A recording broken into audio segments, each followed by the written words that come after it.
With a recent outbreak of this infectious viral disease of birds, Caribvet has been meeting with key partners to devise a plan of action for the Caribbean. Mark Trotman, chair of Avian Disease Working Group Animal Health Network, said governments and poultry farmers have a critical role to play in ensuring that the region is ready in the event that an outbreak of avian influenza, commonly called bird flu, occurred. Time and time again, what we found is when there's been an outbreak of avian influenza in a country, it is because the farmers themselves have not been able to put the preventive measures in place, what we call a break in biosecurity. Governments also have an important role to play, and poultry associations have an important role to play to make sure that the capacity is there to respond to an outbreak. Governments have to make sure that they have proper legislation, to make sure that they can act quickly, proper access to diagnostics to make sure they can test for the presence of the disease, response capabilities. They have some sort of a proper interagency collaborative effort to respond, to get into a farm and to react quickly to try and prevent the disease from spreading outside of that farm.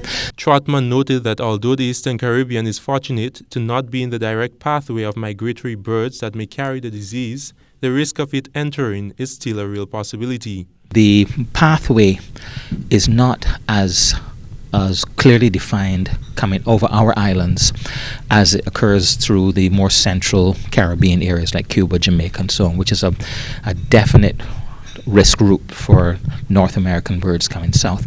We have what's called the pelagic migration, which is more over the ocean from Nova Scotia and northern Canada.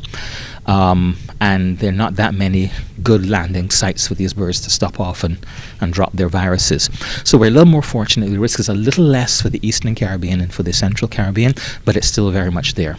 As part of its evaluation process, Chair of Caribvet's Steering Committee, Kathy and Herbert Hackshaw, identified some of the loopholes within their system. Especially some countries do not have the same regulatory bodies that regulate animal health in terms of the abattoir and in terms of veterinary services. So sometimes there is a disconnect between both.